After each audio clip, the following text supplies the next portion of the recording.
All right, सो अब चलते हैं बिहार की अवस्थिति के बारे में। अब समझते हैं कि बिहार की अवस्थिति कैसी है। तो बिहार भारत के पूर्वी भाग में स्थित है। अगर आप भारत का मानचित्र देखो तो बिहार आप पूर्वी भाग में पाओगे। ओके, यह एक भू आवेष्टित राज्य है। डैट मीन्स ये एक लैंड लॉक्ड राज्य है। इसका मतलब ये हुआ कि आप बिहार के किसी भी क्षेत्र को आप सी से या फिर आप सी से जुड़े हुए नहीं देखोगे। ओके, कोस्टल एरिया बिल्कुल भी वहाँ पे दिखाई नहीं देगा। ओके, तो अब देखते हैं कि अब इसकी बाउंड्रीज को समझते हैं कि उत्तर में, जैसा कि मैंने ऑलरेडी डिस्कस कर लिया था लास्ट क्लास में, तो उत्तर में नेपाल देश, ओके, दक्षिण में झारखंड, पूर्व में झारखंड एवं पश्चिम बंगाल, तथा पश्चिम में उत्तर प्रदेश राज्य से घिरा है। ओके, बिहार नेपाल की संयुक्त अंतर्राष्ट्रीय सीमा 729 किलोमीटर लंबी है। ये आप ध्यान रखना, 729 किलोमीटर लंबी है। ओके, तो अब चलते हैं नेक्स्ट। यस, प्रशासनिक परिदृश्य में देखते हैं बिहार को अब। ओके, प्रशासनिक परिदृश्य में ये कैसा है। ओके, तो हम प्रमंडल की बात करेंगे कि बिहार में कितने प्रमंडल, 9 प्रमंडल। कौन कौन से, पटना, मगध, सारण, तिरहुत, दरभंगा, कोसी, पूर्णिया, मुंगेर एवं भागलपुर। ओके, जिला कितने हैं, जिला आप ध्यान रखिए, जिला है आपके 38। ओके, अनुमंडल कितने हैं, अनुमंडल 101 हैं। सामुदायिक विकास खंड कितने हैं, 534 है। ओके, पंचायत कितने हैं, लगभग 8406 हैं। राजस्व ग्राम कितने हैं, लगभग 45,000 हैं। इतना ध्यान रखने की जरूरत नहीं, 45,103 नहीं, 45,000 है लगभग, आप आइडिया लगा लोगे। ओके, नगरीय संकुल समूह कितने हैं, 14 हैं। ओके, नगर कितने हैं, 199 है। पुलिस थाना कितने हैं, 853 है। पुलिस जिला कितने हैं, 44 है। महानगर कितना है, एक ही महानगर है, वो कौन सा है, पटना है। ओके, विधान मंडल कैसा है, ये देखो, ये है द्विसदनीय। ओके, द्विसदनीय है आपका ये। द्विसदनीय वैसे अब पहले 7 राज्यों में था, अब 6 राज्यों में है। ओके, पहले जम्मू कश्मीर में था वो, जो कि हटा दिया गया है। ओके, तो द्विसदनीय व्यवस्था 6 राज्यों में है, जिसमें एक बिहार भी है। तो द्विसदनीय का मतलब है विधानसभा और विधान परिषद दोनों हो। ओके, तो विधानसभा की सीटों की संख्या कितनी है, 243, 243। अभी बिहार में इलेक्शन भी चल रहा है, आपको आइडिया होगा ज़्यादा। ओके, विधान परिषद में सदस्यों की संख्या कितनी है, 75 है। लोकसभा में सीटों की संख्या कितनी है, वो 40 है। ये सारे इंपॉर्टेंट है, उसमें सबसे ज़्यादा इंपॉर्टेंट 243 रहेगा। इस बार इलेक्शन भी है तो पॉसिबल है इस पे क्वेश्चन हो। ओके, चलिए आगे बढ़ते हैं जरा। ओके, राज्यसभा में सदस्यों की संख्या कितनी है, 16 है। लोकसभा में अनुसूचित जाति SC वो 6 हैं। विधानसभा में अनुसूचित जाति कितने हैं, 38। ठीक है, विधानसभा में अनुसूचित जनजाति that mean ST that is 2। Okay, तो अब चलते हैं नेक्स्ट चीजों को समझते हैं। नेक्स्ट क्या है आपका, राज्य की सीमा को स्पर्श करने वाले राज्य। ओके, तो आपको पता है कि बिहार राज्य को कौन कौन से राज्य या फिर देश स्पर्श करते हैं। तो आपको पता है, पहला है झारखंड। झारखंड कौन से साइड टच करेगा बिहार को, ये करेगा कौन से साइड, दक्षिण साइड। ओके, दक्षिण और थोड़ा बहुत ईस्ट साइड भी, पूर्व साइड भी। ओके, तो कौन कौन से हैं, रोहतास हो गया, औरंगाबाद हो गया, गया हो गया, नवादा, जमुई, बांका, भागलपुर एंड कटिहार। इसी तरह से उत्तर प्रदेश, जो कि वेस्ट साइड से बिहार की बाउंड्री को टच करता है, उसमें कौन कौन से राज्य हो गए, ये देखो कितने हैं, 1 2 3 4 5 6 7 8। तो झारखंड से 8, ठीक है। उत्तर प्रदेश से भी देखो 8 ही होगा, ठीक है। पश्चिम बंगाल से 3 होंगे, ठीक है, और नेपाल से 7 होगा। ओके, तो ये देख लेना कितने, इस तरीके से आपको ध्यान रख लेना थोड़ा सा, ठीक है। उत्तर प्रदेश में कौन कौन सा हो गया, रोहतास, कैमूर, बक्सर, आरा, सारण, सिवान, गोपालगंज, पश्चिम चंपारण। ओके, तो पश्चिम बंगाल से कौन कौन से 3 जिला टच करती हैं, तो पहला हो गया कटिहार, दूसरा है पूर्णिया, तीसरा है किशनगंज। राज्य की सीमा को स्पर्श करने वाला देश कौन सा है, देश एक ही है, दैट इज नेपाल। ठीक है, और नेपाल को कितने डिस्ट्रिक्ट को टच करता है, 7 डिस्ट्रिक्ट। कौन कौन सा है, पश्चिम बंगाल, पश्चिम चंपारण, पूर्वी चंपारण, सीतामढ़ी, मधुबनी, सुपौल, अररिया, किशनगंज। ओके, आप जब आप मैप में देखना ना, आपको करना क्या है कि ये सारे जो डिस्ट्रिक्ट है ना, इसको आप मैप में ढूंढने की कोशिश करो। ओके, अगर आप ऐसा करते हो ना तो अभी काइंड ऑफ एक प्रैक्टिस बन जाएगी आपकी, और चीजों को ना समझ जाओगे। जैसे कभी कभार पूछ देता है कि झारखंड से कौन कौन से डिस्ट्रिक्ट की सीमा लगती है, तो आपको ना रटने की जरूरत नहीं है, आप एक बार देखोगे ना पिक्टोरियल मेमोरी आपकी डेवलप हो जाएगी। ओके, तो आप इस चीज को कर पाओगे, जैसा कि मैंने पहले भी बताया था। ओके, तो चलते हैं और भी चीजों को समझते हैं जरा। चलो, भारत का कुल क्षेत्रफल में प्रतिशत बिहार का कितना है? 2.86% है। ओके, लगभग 3% है। ओके, तो कुल वन विहार के क्षेत्रफल का प्रतिशत कितना है? 7.76 है। जलवायु कैसी है बिहार की? ये मानसूनी है। सबसे बड़ी नदी कौन सी है? गंगा, जो कि बिहार को दो पार्ट में डिवाइड करती है। सबसे गर्म कुंड कौन सा है? ब्रह्म कुंड। ठीक है। सर्वाधिक पाई जाने वाली मिट्टी कौन सी है? जलोढ़ मिट्टी। देखो गंगा, क्योंकि यहाँ पे सबसे बड़ी नदी है ना, तो गंगा के आसपास जितनी भी जगह है वहां पे जलोढ़ मिट्टी पाई जाती है। ओके, जहां पे जलोढ़ मिट्टी होगी वहां पे चावल सबसे ज्यादा उपजता है, इस चीज को भी ध्यान रखना।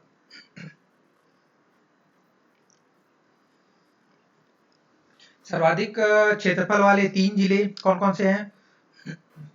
पश्चिम चंपारण, गया और पूर्वी चंपारण। ओके, कम क्षेत्रफल वाले 3 जिले बढ़ते क्रम में कौन कौन से हो गए? शिवहर, अरवल एंड शेखपुरा। ओके, अभी आप पढ़ो, 1 मिनट में पानी पी लेता हूँ।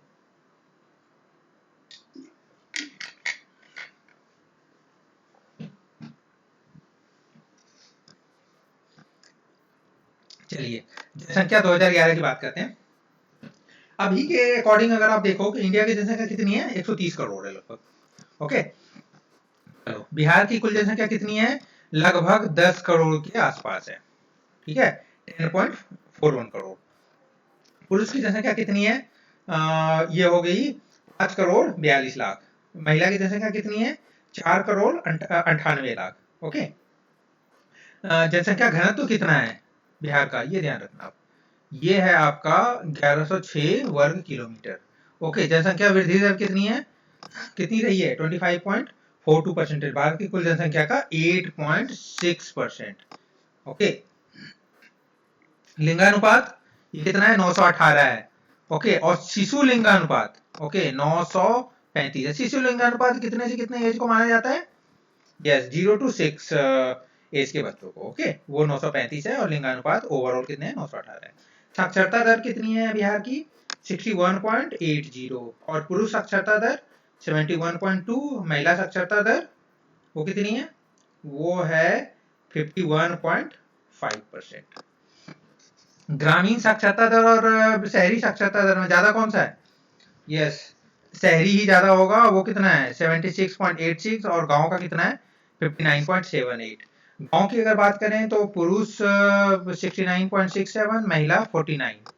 ओके, और अगर आप शहर की बात करो तो 82.56, और महिला के लिए 70.49।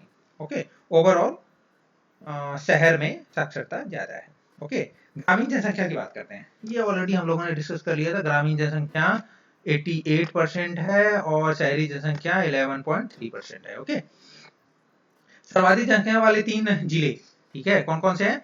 सबसे ज्यादा जनसंख्या पटना में है, और उसके बाद पूर्वी चंपारण, और 3rd नंबर पे मुजफ्फरपुर। ये जो डेटा है ना, इसको आपको ध्यान रखने की जरूरत नहीं है।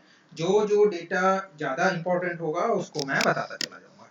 ओके, ये अब जगह ध्यान रखो। न्यूनतम जनसंख्या वाले 3 जिले कौन कौन से हो गए? ये हो गया पहला शेखपुरा, सबसे कम है शेखपुरा का। ओके, उसके बाद शिवहर, उसके बाद अरवल। सर्वाधिक ये जन घनत्व वाले 3 जिले कौन सा है? पहला है शिवहर, दूसरा है पटना, और तीसरा है दरभंगा। ओके, उसके बाद आ गया न्यूनतम जन घनत्व वाले 3 जिले।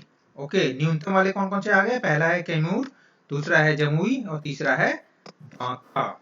ओके, अब फिर से ये सारी चीजें जो न्यूज में आई हैं, जैसे पटना हो गया, पूर्वी चंपारण हो गया, मुजफ्फरपुर हो गया, शिवहर हो गया, जमुई हो गया, बांका हो गया, आपको देखना है मैप में कि ये जगह कहाँ कहाँ पे है। अगर आप ऐसा करते हो तो मैं बता रहा हूँ चीजें ना आपके लिए आसान हो जाएंगी। आपको लगेगा नहीं कि आप रट रहे हो, और आपको चीजें ना समझ में आने लग जाएंगी। ठीक है, इतने रटने की जरूरत नहीं पड़ेगी। तो सर्वाधिक लिंगानुपात वाले 3 जिले, ठीक है, तो वो कौन कौन से हैं? गोपालगंज, दूसरा सिवान और तीसरा सारण। ओके, एटलीस्ट आप टॉप के तो याद ही रखो, जैसे गोपालगंज हो गया। ओके, न्यूनतम लिंगानुपात वाले 3 जिले कौन कौन से हो गए? मुंगेर, भागलपुर और खगड़िया। ओके, सर्वाधिक साक्षर दर वाले कौन कौन से हैं? रोहतास, पटना एंड भोजपुर। चलिए अब आ जाते हैं न्यूनतम साक्षरता दर वाले 3 जिले कौन कौन से हैं? पूर्णिया, सीतामढ़ी एंड कटिहार। सर्वाधिक पुरुष साक्षरता वाला जिला कौन सा है? रोहतास। न्यूनतम पुरुष साक्षरता वाला जिला वो है पूर्णिया। सर्वाधिक महिला साक्षरता वाला जिला वो है रोहतास। न्यूनतम महिला साक्षरता वाला जिला वो है सहरसा। ओके, तो चलिए फिर से आपका वो डिस्ट्रिक्ट वाला मैप आ गया, आपको मैं बताता चला जाऊंगा यहाँ पे कुछ चीजें। ये देखो, पश्चिम चंपारण, ये रहा, देखो वेस्ट साइड है तो पश्चिम चंपारण हो गया ये। ओके, तो पश्चिम चंपारण में क्या है? सर्वाधिक क्षेत्रफल वाला जिला है ये, ठीक है, सबसे ज्यादा क्षेत्रफल यहीं पे है। ओके, अब आ जाते हैं पूर्वी चंपारण है यहाँ पे शिवहर। शिवहर के बारे में समझो, ये है सबसे कम क्षेत्रफल वाला जिला, सर्वाधिक जनघनत्व वाला जिला। ओके, सबसे कम क्षेत्रफल भी यहाँ पे है और सर्वाधिक जनघनत्व भी यहाँ पे है। ओके, तो आप शिवहर को ध्यान रखो कि शिवहर नेपाल से बाउंड्री नहीं बनाता और पूर्वी चंपारण सीतामढ़ी के बीच में है, ये मुजफ्फरपुर से भी नहीं बाउंड्री बनाता है, ये आप ध्यान रखना बस। ओके, उसके बाद मधुबनी आ गया, सुपौल आ गया, अररिया आ गया, किशनगंज आ गया। अभी जितने मैंने नाम लिए, जैसे कि पश्चिम चंपारण, पूर्वी चंपारण, सीतामढ़ी, मधुबनी, सुपौल, अररिया और किशनगंज, ये आपका नेपाल से बॉर्डर बनाता है। ओके, अब आ जाते हैं इधर पूर्णिया के बारे में। ये किससे बॉर्डर बनाएगा? आपका ऑब्वियसली वेस्ट बंगाल से बनाएगा।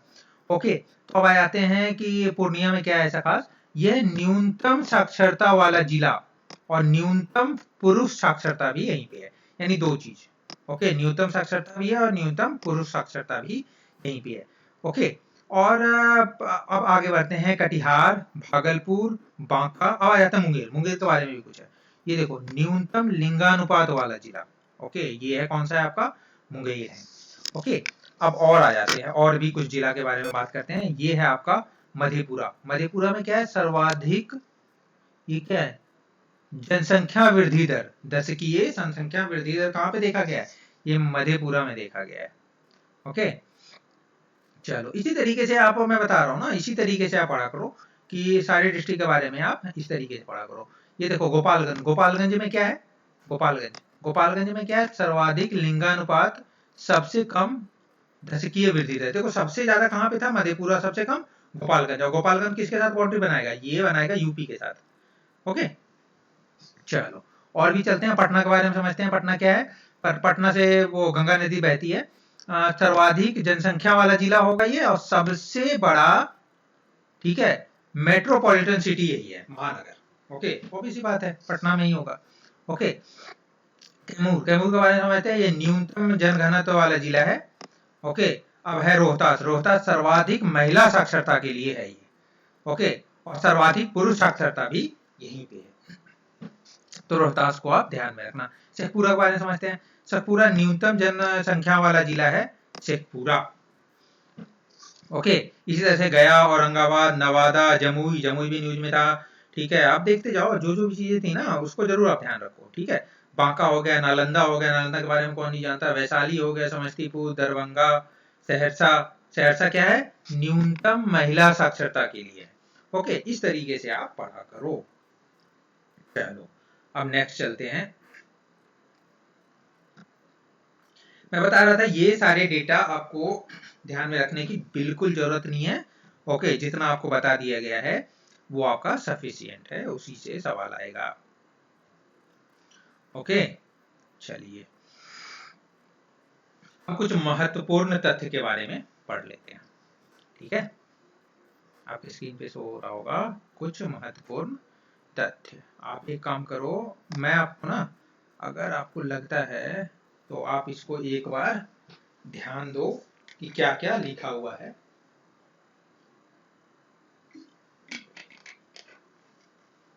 यस, ओके, मैं सीधा बुक की पीडीएफ आपके लिए लेकर के आया हूं, ताकि आप चीजों को बहुत इजीली समझ सको। ओके, तो चलते हैं महत्वपूर्ण तथ्य के बारे में थोड़ा बहुत पढ़ लेते हैं।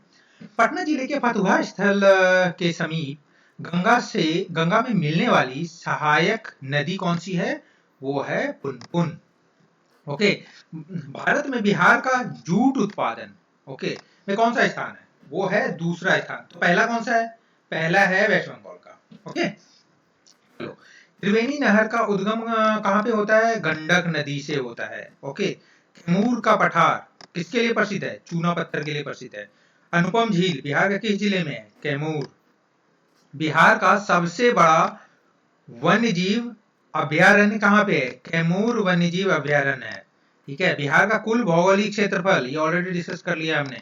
ठीक है, वो कितना है? 94,163 वर्ग किलोमीटर। ओके, बिहार की सुमेश्वर या फिर सोमेश्वर पर्वत श्रेणी का निर्माण काल क्या है? वो है प्लिस्टोसीन काल। ओके, भारत में राष्ट्रीय राजमार्गों की कुल लंबाई कितनी है? ये देखो, आप या तो 5,358 किलोमीटर है या फिर 4,917 किलोमीटर है। ये देखो, भारत सरकार के अकॉर्डिंग है 5,358 और बिहार सरकार के अकॉर्डिंग है 4,917। जो भी आपका आए आप उसमें लगा देना। मेरे ख्याल में बिहार वाला ही आप कंसीडर करो तो बेटर रहेगा, क्योंकि बीपीएससी का एग्जाम है। तो आप ध्यान रखो, ये है 4,917। ओके, छोटा नागपुर के जंगल की मुख्यतः वनस्पतियां हैं पर्णपाती। ओके, गौतम बुद्ध वन्यजीव अभ्यारण्य और राष्ट्रीय उद्यान अवस्थित कहाँ पे है? बिहार के गया जिले में। और बिहार में जिले कितने हैं? 38 जिले हैं। बिहार की मुख्य खाद्यान्न फसलें कौन कौन सी है? चावल, गेहूं, मक्का, ये तो सबको पता होगा।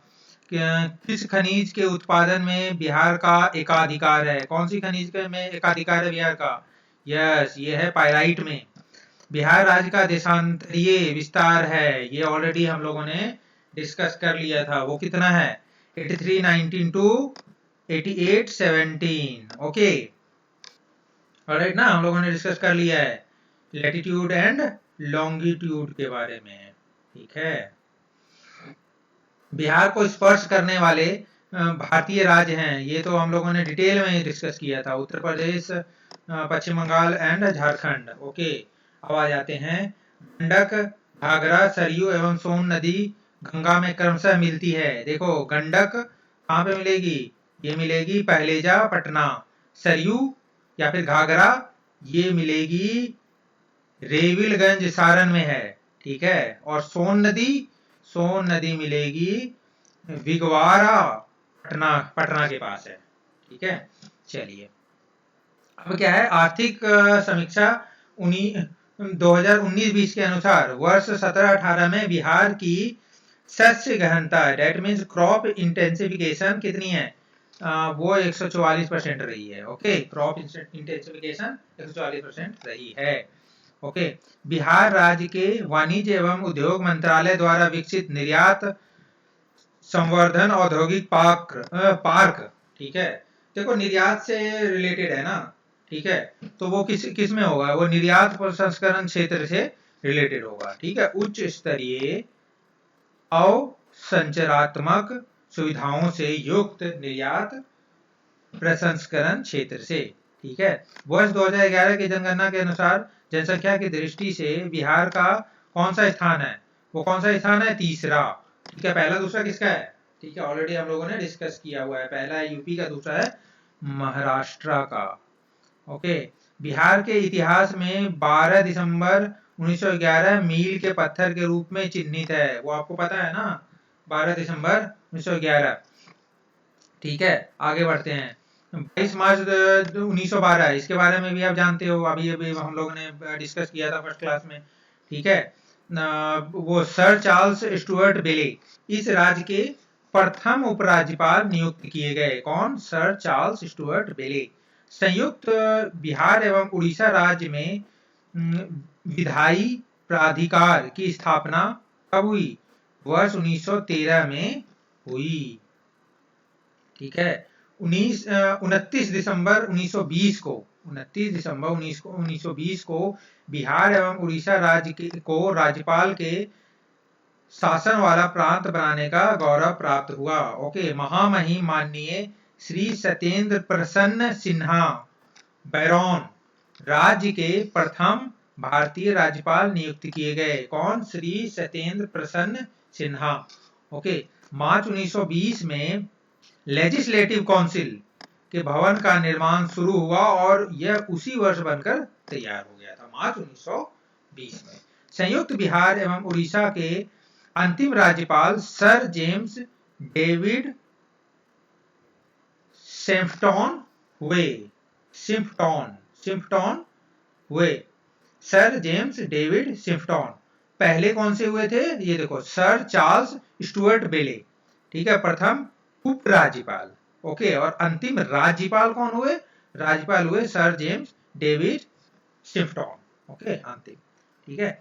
Government of India act 1935, government of India act 1935 की व्यवस्थाओं के अनुरूप 22 से 29 जनवरी 1937 की अवधि में बिहार विधानसभा का चुनाव संपन्न हुआ। ओके, और बिहार विधानसभा का जब चुनाव संपन्न हुआ तो डॉक्टर श्री कृष्ण सिन्हा के नेतृत्व में प्रथम सरकार गठित हुई। ओके, कब? 20 जुलाई 1937 में। ओके, 22 जुलाई 1937 को विधानमंडल का प्रथम अधिवेशन हुआ। कब? जब 20 जुलाई को इन्होंने नेतृत्व संभाला तो 2 दिन बाद विधानमंडल का प्रथम अधिवेशन हुआ। ओके, 31 अक्टूबर 1939 को तत्कालीन मुख्यमंत्री डॉक्टर श्री कृष्ण सिन्हा, जो कि पहले मुख्यमंत्री थे बिहार के, ने अपना इस्तीफा दे दिया और बिहार विधानसभा विघटित हो गई। आपको पता है उस टाइम क्या हुआ था? 1929 में सेकेंड विश्व युद्ध का संकट आने लग गया था। तो फिर अंग्रेज क्या कह रहे थे? अंग्रेज कह रहे थे कि हमें सपोर्ट करिए। ओके, लेकिन इंडिया कह रही थी कि आप हमें आज़ादी दे दोगे तभी हम आपको सपोर्ट करेंगे। लेकिन अंग्रेज इस चीज़ को मानने को तैयार नहीं थी। वो क्या कह रही थी कि आप हमारे अंडर ही जैसे काम कर रहे हो वैसे ही करते रहिए। तो कांग्रेस ने क्या किया था? कांग्रेस ने फिर मतलब सब मिल करके इस्तीफा दे दिया था, है ना। तो वो सारी चीज़ें हुई थी सेकेंड वर्ल्ड वॉर से पहले, यानी 1939 में। ओके, तो आपको थोड़ी बहुत मॉडर्न हिस्ट्री भी पता होगी, जो कि मैंने आपको बिहार से थोड़ा बहुत रिलेट कराया। चलिए, तो नेक्स्ट क्लास में हम लोग डिस्कस करेंगे भारत के इतिहास के बारे में। ओके, तो स्टे ट्यून्ड। आई होप आपको ये लेक्चर पसंद आ रहा है। तो चलिए, नेक्स्ट क्लास में आपसे मिलते हैं। Thank you so much, bye bye, take care.